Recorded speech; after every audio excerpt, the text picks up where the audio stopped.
Good afternoon, all, and thank you for having me. Well, today we gather here just to remind ourselves that freedom of religion, it is enshrined in the First Amendment.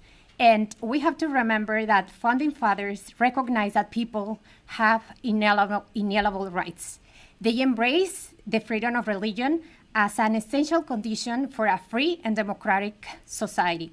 Furthermore, they recognize that it is essential for the common good.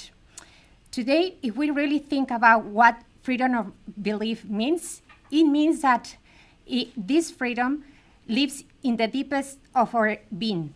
This is why it is very dangerous for us to remain silent, because what this means is that we are allowing our state or government to interfere in the deepest of our lives. It means also to give up our human dignity and to become an instrument to the service for the state.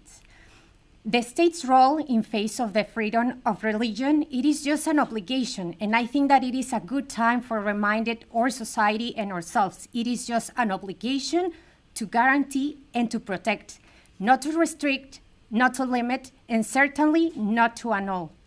The purpose of the Universal Declaration of Human Rights from 1948 was to set a limit to the states, to remind governments that fundamental freedoms cannot be touched because these freedoms are given by God. Our government nowadays is trying to push us back to the catacombs. We are witnessing a growing intolerance towards religious groups and to individuals that they want to be faithful to their faith and to live by their convictions. The government is forgetting, and it may be good to remind them, some examples on their religious communities and the good that they are doing to the society in general. They are feeding the hungry, they are sheltering the homeless, but they are also caring for the sick, and they are caring with love, because that is what religious teaches.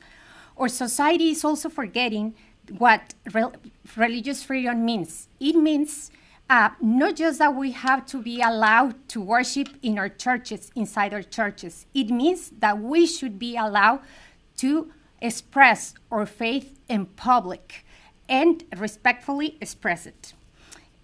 We, as a Concerned Women for America, but me as a Neydy, we want to join this movement because we truly believe that we are still on time. We are still on time to uphold our liberties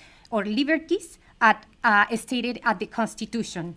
We are blessed to live in a nation in which freedom was rooted in the foundations of our country. As a Mexican, I'm ready to defend my faith and the faith of my community, the Latino community.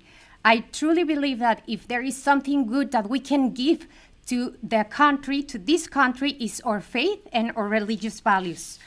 Finally, we have to remember that as a country, everyone is watching us. The world is watching us. We're an example for many, many nations. So everything that we do or we don't do, it's going to have repercussions beyond borders. On behalf of CWA, we want to extend an invitation to defend our liberties, to defend the future of a nation, the future of all children, but also the future of other many nations. It is time for us to restore religious freedom as a fundamental right. Thank you.